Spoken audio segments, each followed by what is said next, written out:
말합니다. 이 고넬료가 이제 베드로를 만나고, 그래서 베드로가 고넬료의 집에 들어가서 이제 말씀으로 이제 설교를 합니다. 그래서 이 하나님의 말씀을 선포하고 증거할 때에 이제 고넬료가 그 말씀을 들을 때에 성령을 받게 됩니다. 44절에 보면 베드로가 이 말을 할 때에 성령이 말씀 듣는 모든 사람에게 내려오시니, 말씀을 들을 때에 이 말씀을 듣는 모든 사람들에게 성령이 내려오셨다. 그래서 이 성령이 무슨 일을 하시는가, 오늘 우리가 계속해서 이 성령의 사역에 대해서 우리가 살펴본다면, 성령은 사람들과 함께 하시는데 이 함께 하심의 의도와 목적이 무엇인가를 우리가 함께 이해할 필요가 있습니다. 그래서 베드로가 하나님의 말씀을 전하고 그 예수의 이름을 선포할 때에 그 말씀을 듣는 고넬료와 그와 함께 모든 사람들에게 성령이 내려오셨습니다. 성령이 내려온 게 뭐냐 하면 46절에 이는 방언을 말하며 하나님 높임을 들음이라. 이 방언을 말하며 하나님 높임을 들으라. 방언을 한다는 얘기죠. 이것은 이제 그 베드로와 함께 갔던 유대인 신자들도 깜짝 놀랄 일입니다. 어떻게 이방인들이 이렇게 성령을 받고 이방인들이 이렇게 하나님을 찬양할 수 있느냐. 깜짝 놀랄 정도. 그러니까 오순절 다락방에 임했던 그 성령의 충만한 역사하심이 지금 고넬료와 그 집에 있는 사람들에게도 그대로 나타난 거예요. 그러니까 이들이 깜짝 놀랄 수밖에 없고, 그래서 베드로가 이 사람들이 우리와 같이 성령을 받았는데 누가 능히 물로 세례 베품을 금하리요 하고 그들에게 물로 세례를 베풀게 됩니다. 그래서 오늘 우리가 이 베드로와 고넬료와의 그 만남 속에서 하나님의 성령이 어떻게 역사하셨는지, 그리고 그것은 지금도 오늘 우리에게 뭐라고 말씀하시는지 우리가 함께 살펴보기를 원합니다. 그래서 오늘 함께 하신 성령에 대해서 함께 살펴보기를 원합니다. 여러분, 성령이 여러분과 함께 하신다고 믿으십니까? 성령이 함께 하시는 것. 그럼 성령이 함께 하시는 증거가 무엇이겠습니까? 성령이 함께 하시면 어떤 일이 벌어지느냐? 그냥 성령이 함께 했으면 좋겠다 하는 생각이 아니라 진짜 성령이 내 삶 속에 함께 하심으로 뭔가 이 성령이 원하시는 일들이 이루어져야 됩니다. 그런 일들 속에 우리가 있는지 오늘 이 부분을 함께 생각해 보기를 원합니다. 먼저 이 고넬료가 베드로를 초청을 해서 온 집안 식구들을 모아놓고 말씀을 들으려고 했고, 그래서 베드로가 그 집에 가서 말씀을 합니다. 그래서 베드로가 이 말을 할 때에 성령이 말씀 듣는 모든 사람에게 내려오시니, 성령이 말씀을 듣는 모든 사람, 고넬료와 그와 함께한 모든 사람에게 성령이 내려오셨다 그랬습니다. 성령이 내려오신 것을 그들이 이는 방언을 말하며 하나님 높임을 전하였습니다. 입에서 뭔가 말이 나옵니다. 그러니까 함께 하시는 성령, 내려오시는 성령은, 성령이 내려온 첫 번째 증거가 뭐냐 하면 하나님의 말씀이 들려지는 거예요. 말씀이 그냥 귀로 듣는 그 개념이 아니라 그렇구나 믿어지고 말씀을 내 마음속에 받아들이는 거예요. 그러니까 베드로가 이 말을 할 때 하는 이 말이라고 하는 것은 바로 앞에 있는 43절, 그에 대하여 모든 선지자도 증언하되 그를 믿는 사람들이 다 그의 이름을 힘입어 죄사함을 받는다. 다 그 예수 이름을 힘입어 죄사함을 받는다 하니까 그렇구나. 그것이 바로 귀가 열려진 거예요. 우리가 하나님의 말씀을 들을 때에 실컷 설교를 듣고 가서도 도대체 무슨 소리인지 하나도 모르겠다. 오늘 뭔지 하나도 모르겠다. 귀가 닫혀 있는 거죠. 소리를 못 듣는 게 아니에요. 귀가 닫혀 있고 깨닫지를 못하는 거죠. 예수님이 늘 비유로 말씀하잖아요. 비유로. 네 가지 밭이 있는 씨를 뿌렸는데 어떤 씨는 길가에 떨어지고 어떤 씨는 돌짝밭에 떨어지고 가시밭에 떨어지고, 그래서 나중에는 아무것도 없고 옥토에 떨어진 것이 30배, 60배, 100배의 것을 거뒀다. 그 얘기는 다 알지요. 그 얘기 못 듣는 사람 아무도 없어요. 그런데 그 의미가 뭐냐, 이거, 그 뜻이. 뜻을 아는 것은 아무나 알지 못한 거예요. 제자들이 밤에 가서 예수님 앞에 물어봅니다. 그게 도대체 무슨 얘기입니까? 말씀은, 이 씨앗은 하나님의 말씀이다. 밭은 사람들의 마음이다. 어떤 마음이 되어야 그 말씀이 참 살아있는 씨앗이 되어서 30배, 60배, 100배의 결실을 할 수 있느냐? 예수님이 그걸 설명을 해 주셔야 돼요. 그래, 그렇구나. 이 설명을 통해서 깨닫게 됩니다. 지금 고넬료의 집에 이 베드로가 나와서 예수의 이름을 힘입어 죄사함을 받는다. 그 얘기를 해준 거예요. 지금까지 고넬료는 어떤 생각을 가지고 살았느냐 하면, 지난주에도 말씀드렸듯이 고넬료는 이방인이잖아요. 그래서 참 이 도덕적이고 윤리적인 이 그 면에서 타락한 사람들 속에서 이건 아닌데 하면서 유대인들을 바라보니까 참 경건하게 살고 올바르게 사니까 그럼 나도 저렇게 살아야지. 그래서 유대인들처럼 착하고 경건하고 율법을 지키고 죄 안 지으려고 애를 쓰는 그 삶을 사는 것이 바로 이 고넬료의 생활이었어요. 그러니까 고넬료의 생각은 내가 열심히 죄 안 짓고 나쁜 짓 안 하고 하나님 앞에 기도 많이 하고 구제 많이 하고 그러면 될 거야. 이게 고넬료의 생각이었어요. 그래서 열심히 하나님 앞에서 기도하고 구제하고 잘해요. 그런데 베드로가 와서 하는 얘기가 그렇게 해서 인간이 죄사함을 받는 게 아니고, 인간의 죄가 어떻게 용서함을 받느냐? 그를 믿는 사람들이 다 그의 이름을 힘입어 죄사함을 받는다.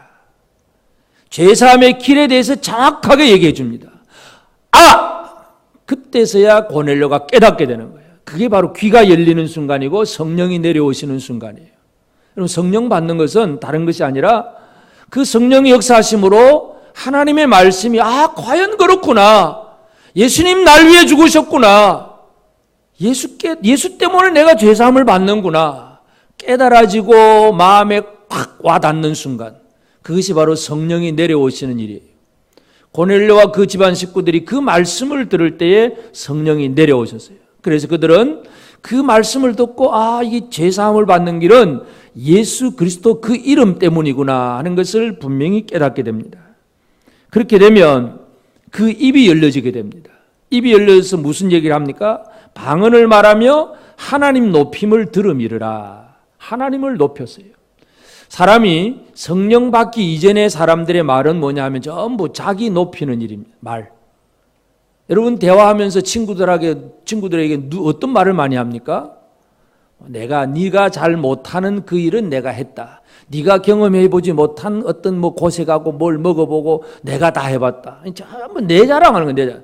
네가 안 해보던 일도 해봤고 안 간 데 가봤고 네가 못 먹은 것도 먹어봤고 어렵고 저렇고, 그러면 전부 내 얘기, 내 자랑. 이건 보통 사람들이 하는 얘기예요. 근데 성령을 받으면 입이 열려지는데 하나님을 높이는 입이 되어버립니다. 여러분은 하나님 높이는 입이 되었습니까? 하나님을 높이십니까? 언제 어디에서든지 우리 하나님은, 우리 예수님은 이런 분이야, 이런 분. 이 입에서 이 얘기가 나오는 거예요. 여러분, 이 방언을 말하고 하는 것은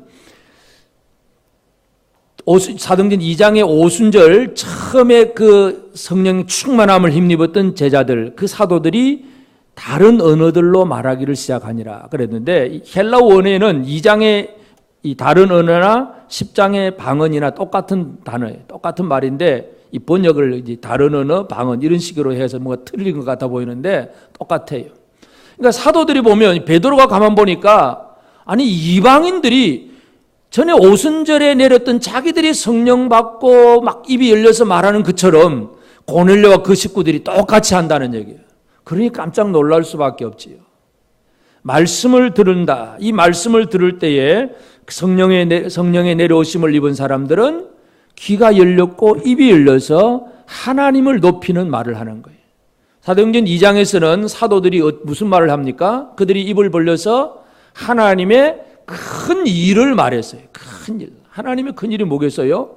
아들을 보내시고 그 아들로 인해서 모든 사람을 구원하시는, 이게 하나님의 큰 일이었어요. 근데 10장에서는 고넬료가 방언을 말하며 하나님 높이는 말을 하는 거예요. 하나님을 높이는 말. 똑같아요. 귀가 열리고 말씀이 우리 속에 들어와서 우리 머리와 우리 생각 속에, 마음 속에 막 말씀이 작용을 해가지고 그 다음에 우리 입을 통해서 하나님을 높이는 말이 나오는 거예요. 이게 성령 받은 사람입니다. 여러분, 성령 받으셨습니까? 귀가 열려서 말씀이 들려지고 믿어지고 그로 인해서 내가 믿고 내가 알게 된 그분을 높이고 그분을 고백하고 그분을 찬양하는 말이 내 입에서 나오면 그것이 바로 성령 받은 증거예요. 고넬료가 성령 받은 모습이 그 모습이에요. 그러니까 이 고넬료는 그렇게 방언을 말하면서 막 그렇게 얘기를 하니까 그 함께 왔던 할례 받은 신자들이 놀라니 모든 사람들이 보고 깜짝 놀랍니다. 어떻게 이런 일이 있을 수 있냐. 이방인들이 어떻게 이 하나님의 성령을 받고 우리가 받은 그 성령 체험처럼 이 사람들도 이렇게 하느냐. 사람들이 깜짝 놀랍니다. 고넬료는 단순히 율법을 잘 지키는 착한 사람 정도가 아니라 하나님의 성령을 받고 성령으로 말하는 자가 되었고, 그래서 유대인 신자들도 깜짝 놀라고 그의 변화를 인정하지 않을 수가 없습니다. 우리가 성령을 받게 되면 다른 사람들도 알아차릴 수가 있어. 와, 저 사람이 저렇게 변했나? 이야, 저 사람이 저럴 줄 몰랐는데. 여러분 세상 속에서 여러분 친구들에게 옛날 친구들한테 그런 얘기 좀 들어보셨습니까? 아멘. 아무도 안 하시네. 옛날에나 지금이나 똑같다는 얘기입니까? 친구들한테 야, 네가 어떻게 그렇게 변했나? 너 옛날에는 안 그랬잖아. 근데 어떻게 그렇게 변했냐? 이 소리가 이 우리의 삶의 변화고 이 성령 받은 증거예요. 고넬료가 그렇게 성령을 받고 말을 하게 될 때에 유대인 신자들이 깜짝 놀랍니다. 구약의 이스라엘 왕 사울도 제일 처음에 사무엘을 만나고 나서 이 성령을 받는 체험을 하게 되는데, 사무엘상 10장 10절에 보면 그들이 산에 이를 때에 선지자의 무리가 그를 영접하고 하나님의 영이 사울에게 크게 임함으로 그가 그들 중에서 예언을 하니 전에 사울을 알던 모든 사람들이 사울이 선지자들과 함께 예언함을 보고 서로 이르되 기스의 아들에게 무슨 일이 일어났느냐? 사울도 선지자들 중에 있느냐? 깜짝 놀라서요. 저 사울이 기스의 아들이 어떻게 저럴 수가 있느냐? 여러분 성령을 받으면 다른 사람들이 알아차릴 수가 있습니다. 여러분이 성령 받은 걸 옆 사람이 잘 알아차리고 있을까요? 있는지 없는지 잘 모르시겠어요? 고넬료가 성령을 받게 될 때에 그 입에서 방언을 말하고 하나님 높이는 말을 막 하니까 유대인 신자들이 그 변화, 그 바뀌어진 모습을 보고 깜짝 놀랐다는 얘기예요. 그래서 베드로가 그것을 보고 이 사람들이 우리와 같이 성령을 받았으니 누가 능히 물로 세례 베품을 금하리요 하고 물 세례를 주려고 합니다. 이제 성령을 받았다는 얘기는 다시 말로 하면 성령 세례를 받은 거예요. 성령 세례는 고넬료가 뭐 알든 모르든 간에 하나님의 성령이 그냥 주어지신 거예요. 말씀 듣는 고넬료에게 성령을 부어주셨는데, 그때에 이제 베드로가 그러면 이 같은 성령을 받았는데 그러면 우리 같이 물 세례를 받아야 된다. 그래서 물 세례를 주려고 하고 명하여 예수 그리스도의 이름으로 세례를 베풀라. 세례를 받는 거예요. 여러분 이 고넬료는 이제 물 세례를 받으려고 했다는 사실을 기억을 해야 됩니다. 물 세례. 고넬료는 성령 세례는 그냥 말씀 들으라 그래서 가만히 앉아서 듣고 있다 보니까 성령이 내려오신 거예요. 물 세례는 뭐냐 하면 이제 물 속에 들어가야 돼요. 갑자기 자기가 물에 풍덩 빠져버리는 게 아니라 물 세례 주겠습니다. 주려고 한다 그러면 예, 알겠습니다. 제가 받겠습니다 하면 이제 물 속에 들어가야 돼요. 물 속에 들어가는 게 뭘까요? 죽는 거예요. 죽는 거. 물 세례를 받는다는 얘기는 죽음이고 죽음 이후에 사는 것이고 죽고 사는 것. 그러니까 세례를 받겠다 하는 얘기는 뭐냐 하면 나를 죽여주세요 하는 그 얘기입니다. 나를 죽여주세요. 여러분은 죽었습니까? 살았습니까?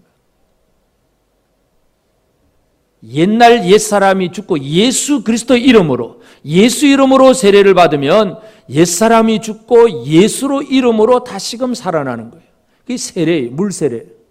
그러니까 베드로가 지금 이방인 고넬료에게 물세례를 주겠다는 얘기는 이제는 유대인 이방인 그 이름들이 따로따로가 아니라 너도 예수 이름으로 세례받고 나도 예수 이름으로 세례받고 우리가 똑같이 예수 이름으로 세례받은 자다.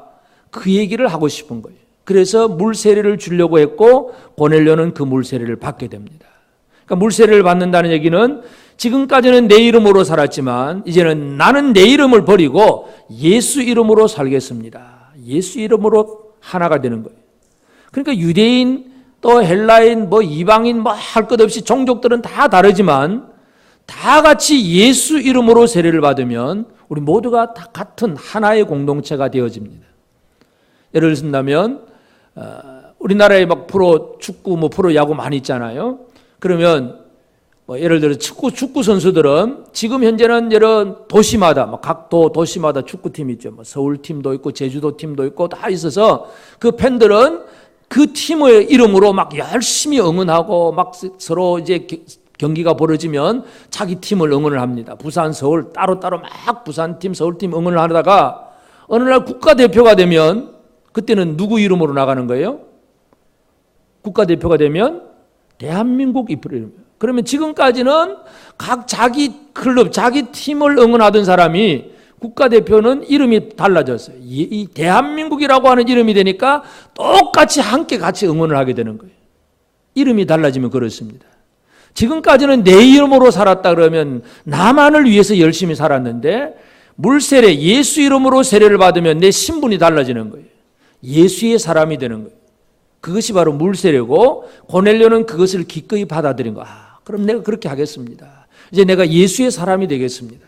이제 내 옛사람은 죽고 새롭게 살는 이 물세례를 내가 받아들이겠습니다. 이것이 바로 물세례를 받는 일입니다. 그래서 변화된 그 사실을 고넬료는 받아들이는 겁니다. 말씀을 들을 때에 하나님의 성령이 내려오시고 그로 인한 어떤 변화가 이루어지고 그것에 대해서 베드로가 이제 유대인이나 이방인이나 똑같이 다 같이 한 예수 이름으로 우리가 하나의 공동체다고 분명하게 얘기할 때에 고넬료도 그것을 인정을 하고 받아들이는 것이 바로 물세례를 받는 일입니다.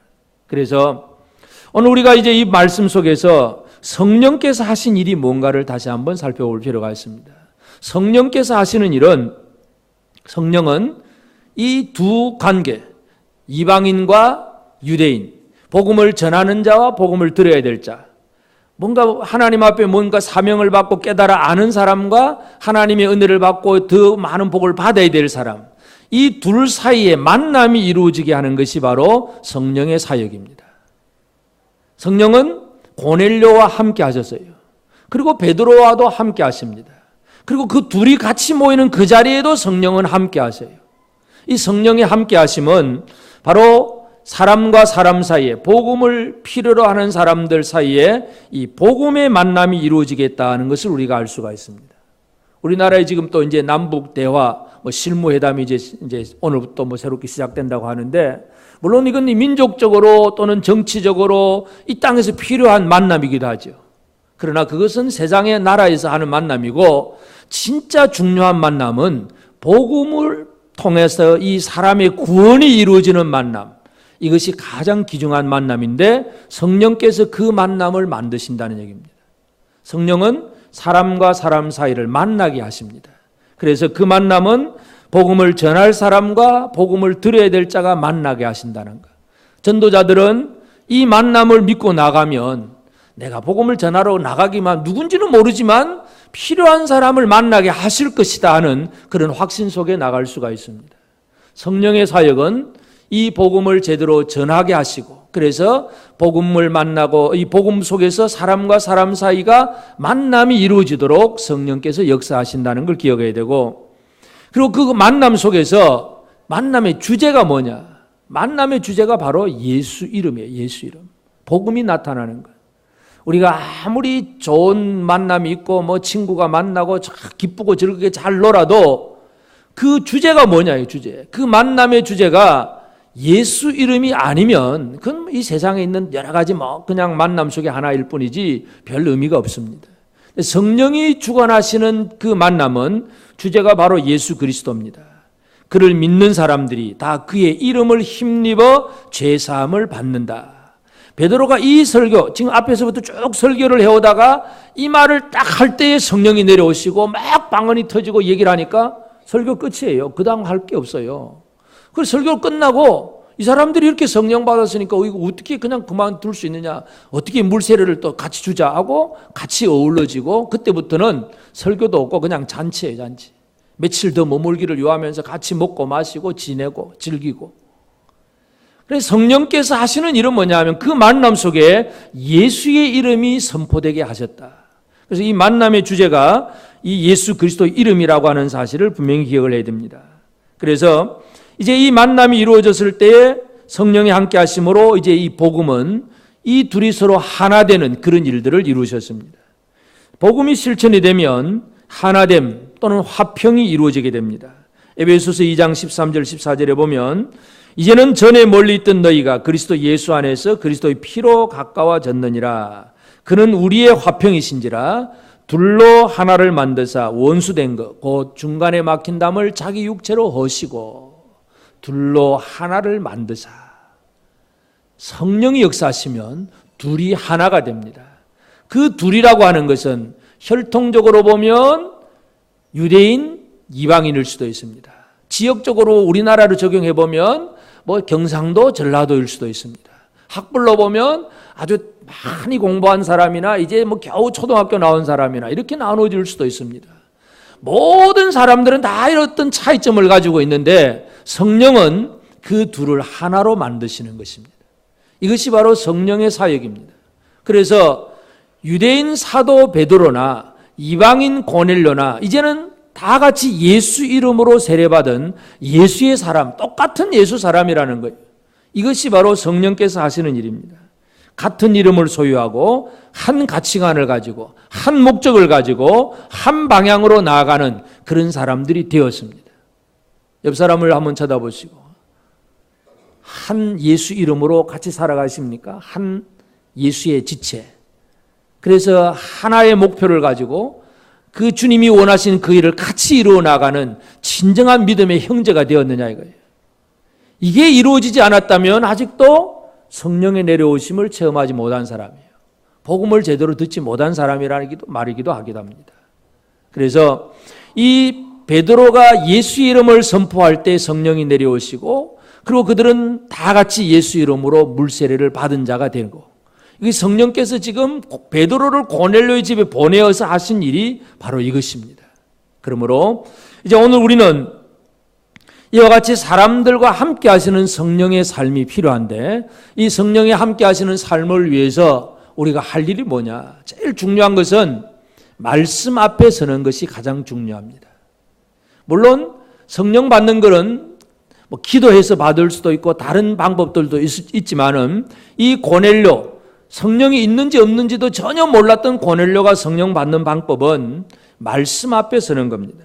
앞에 쭉 넘어가서 보면 10장 33절에 보면 내가 곧 당신에게 사람을 보내었는데 오셨으니 잘하였나이다.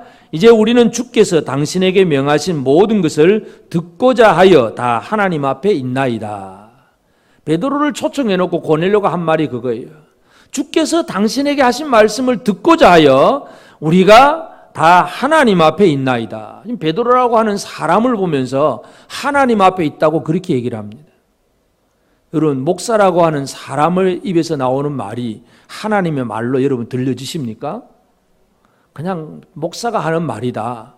사람이 하는 말이다. 그렇게 들으면 뭐 그렇게 그것으로 끝이에요. 그런데 고넬료는 베드로의 입에서 나오는 말이 하나님의 말씀으로 듣겠다는 것입니다.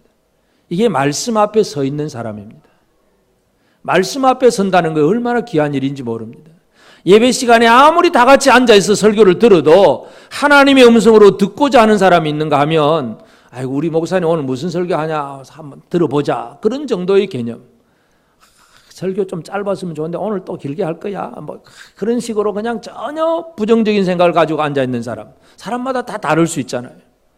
여러분 말씀 앞에 선다는 것은 하나님이 내게 뭐라고 말씀하실는지 말씀을 들으려고 하는 사람, 이게 열린 마음이에요. 이 마음으로 말씀을 들을 때에 성령이 그곳에 임하십니다. 구약의 느헤미야도 보면 느헤미야 8장 1절에 이스라엘 자손이 자기들의 성읍에 거주하였더니 7째 달에 이르러 모든 백성이 일제히 수문학 광장에 모여 학사 에스라에게 여호와께서 이스라엘에게 명령하신 모세의 율법책을 가져오기를 청하매. 예루살렘 성곽을 이제 다 지어놓고 그 다음에 여러 지역에 살던 사람들이 이제 성 안으로 다 모여들었습니다. 절기를 지키면서 그들이 뭘 원했습니까? 모세의 율법책을 가져오기를 청했어요. 말씀 좀 들어봅시다. 느헤미야와 그 모든 무리들은 하나님의 말씀을 들으려고 했다는 얘기예요. 그것이 그들의 복이에요. 그곳에 하나님의 놀라운 은혜가 나타나는 거예요. 그렇기 때문에 우리가 성령의 내려오심, 성령의 함께 하심은 우리의 삶에서 가장 소중한 복인데, 이 성령을 받는 방법은 하나님의 말씀을 들으려고 하는 자세, 이것이 가장 필요하다는 걸 알 수 있습니다. 말씀 앞에 서야 됩니다. 하나님 오늘 내게 뭐라고 말씀하시는지, 하나님 내게 뭐라고 말씀하십니까? 내가 순종하겠습니다. 이 순종의 자세로 말씀 앞에 나오는 삶, 이 사람이 바로 성령의 충만함을 힘입을 수 있습니다. 오늘도 이 시간에 하나님의 말씀을 들으려고 하고 그 말씀이 바로 내 귀에 들려지고 깨달아지는 그것이 성령이 나와 함께 하신 증거라는 사실을 기억하시길 바랍니다. 아무리 목사가 목이 피 터지도록 외쳐도 깨닫지 못했다면, 돌아가면서 다 무슨 말인지 모르겠다면 성령이 없는 증거고, 성령 못 받은 증거고, 그저 말씀 한마디, 그 한마디가 내 마음에 꽉 박힌 못이 되어서 그렇구나 하고 깨달아지면 그것이 성령 받은 증거예요. 성령이 내려오시면 귀가 열립니다. 그리고 뭐가 열린다고요? 입이 열린 거예요. 귀가 열려서 말씀이 내 속으로 들어와서 내 안에서 막 작용을 해서 회개도 나오고 믿음의 고백도 나오고, 그래가지고 결국은 입을 통해서 하나님을 높이는 말이 나오는, 이 사람이 바로 성령 받은 자의 삶입니다. 그래서 말씀 앞에 우리가 나서야 되고, 그리고 그 우리에게 들어오는 깨닫게 하시고 뭔가 이 감동을 주시는 이 성령에 대해서 거절하지 않는, 성령의 우리를 이끌어 가시는 면에 대해서 결코 우리가 거부하지 아니하고 받아들이는 삶이 중요합니다. 성령을 받아들인다는 얘기는 내 안에서 역사하시는 성령의 작용에 대해서 성령이 나를 사용하도록 그냥 내 자신을 내드리는 거예요. 나는 이렇게 하고 싶지 않은데 성령이 하라고 하시면 그냥 해나가는 거예요. 순종하는 생활, 이것이 필요합니다. 구약의 욥기 보면 욥의 네 번째 친구 엘리후가 하는 말인데, 욥기 32장 18절에서 28절 보면 내 속에는 말이 가득하니 내 영이 나를 압박함이니라. 자기 속에 말이 가득한데 영이 나를 압박한다 그랬어요. 보라, 내 배는 봉한 포도주 같고 터지게 된 새 가죽부대 같구나. 내가 말을 하여야 시원할 것이라. 내 입을 열어 대답하리라. 이 터질 것 같은, 이 뭔가 팍 터지, 말 안 하면 팍 터질 것 같아. 꽉 들어차 있는 하나님의 영으로 말미암아 이 말을 해야 되는데, 엘리후는 욥기 32장에 이 얘기를 하는데 그 앞에 31장까지 욥과 그 세 친구가 서로 주고받고 대화하고 서로 논쟁하고 막 하면서, 친구들은 욥을 향해 네가 죄를 지었으니까 잘못했으니까 회개해라. 네가 고난받는 거 뭔가 틀림없이 잘못한 게 있다. 회개해라. 욥은 아니다. 나는 절대 그런 죄 안 지었다. 계속 그 논쟁만 왔다 갔다 하는 거 있는 거예요. 그 말을 듣고 있는 엘리후가 이 속에서 막 터져 나오는 거예요. 내가 입을 열어서 말을 안 하면 배 터져 죽겠다 그 말이에요. 강한 봉한 포도주, 새 가죽부대가 봉한 포도주 같다. 그래서 그는 입을 열어서 말을 하게 되는데 바로 하나님의 영이 말하게 하심을 따라서 말을 하는 거예요. 성령으로 충만한 사람은 귀로 듣는 사람이기도 하고 입으로 말하는 사람이기도 합니다. 내 입을 통하여 하나님을 높이는 말이 아니라 내 자랑만 하고 다니는 사람은 아직도 성령 받은 사람하고는 별 관계가 없는 사람입니다. 여러분이 매일매일의 삶 속에서 내가 믿는 하나님이 얼마나 좋으신 분인지, 나를 위해 죽으신 예수가 얼마나 귀한 분인지, 그 하나님의 은혜가 얼마나 놀라운 것인지, 그 하나님의 능력과 사랑과 그 하나님의 함께 하심이 얼마나 귀한 일인지, 이런 얘기들을 하고 싶어요. 이게 속에서 막 움직였다가 막 터져 나오는 거예요. 이게 성령으로 충만한 사람의 얘기입니다. 이런 사람이 되어지기를 바랍니다. 성령은 하나님의 음성 복음을 듣게 하시고 그리고 그것을 우리 입을 통해서 말하게 하십니다. 그러니까 우리가 이 성령이 나를 들어 사용하시도록 우리가 성령께 내 자신을 내어 드리는 삶이 필요합니다. 그렇게 되면 결국은 우리 성령 받은 자와 또 성령 받은 형제들이 서로 하나 되고 둘이 힘을 모아서 같이 사역을 해 나가는 것이 중요합니다. 베드로와 고넬료, 지금까지는 따로따로의 생활이었는데 그러나 이제부터는 그들이 서로 하나가 됩니다. 유대인과 이방인이 따로따로가 아니라 다 같은 예수 이름으로 하나가 되어서 하나님의 일들을 이루어 나갈 수가 있습니다. 그래서 성령께서 우리의 삶을 통해서 복음이 또다시 전파되기를 원하셨을 때에 나와 함께하게 하신 형제가 누구인가를 살펴봐야 됩니다. 나와 함께하게 하신 형제가 말도 다르고 생각도 다르고 기질도 다르고 성격도 다르고 다 다른 사람일 수도 있습니다.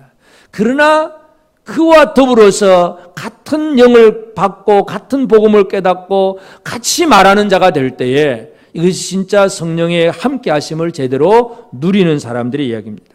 그래서 오늘 이 성령께서 고넬료 집에 내려오심으로 이방인들도 유대인과 같이 예수 이름으로 세례를 받고 그들이 서로 하나가 될 수 있다는 사실을 분명하게 보여주셨습니다. 그러므로 우리도 성령이 우리에게 내려오신다는 것, 말씀을 듣는 자에게 내려오시고 귀를 통하여 말씀이 들어오고 우리 마음을 움직이고 우리 입을 열어서 하나님 높이는 말을 하게 하시는 그 성령의 충만함을 힘입고 그것이 나 혼자만의 고백이 아니라 함께 고백하는 성도들과 더불어 형제들과 더불어서 함께 하나님의 일들을 이루어가게 하시는 것. 이게 성령의 함께 하심의 원리입니다. 여러분 성령이 함께 하시길 바랍니다. 성령이 내가 여러분과 함께 하시고 제게도 성령이 함께 하시면 똑같은 성령을 받은 사람이에요. 그럼 어떻게 될까요? 자동적으로 우리 둘이 같이 함께 하나님의 사역을 이루어 나갈 수가 있습니다. 옆 사람이 어떤 사람인지 다시 한번 살펴봅시다. 성령을 다 같은 성령을 함께 받은 분들입니다. 믿으십니까? 한 성령을 받은 사람, 한 성령으로 한 예수 이름으로 하나가 된 사람임을 깨닫고 함께 하나님의 뜻을 이루어 나가는 이것이 오늘도 이 시대에 성령께서 저와 여러분을 통해서 이루실 일이라는 사실을 굳게 믿고 나가는 우리 모두가 되어지기를 바랍니다. 찬송하십시다. 192장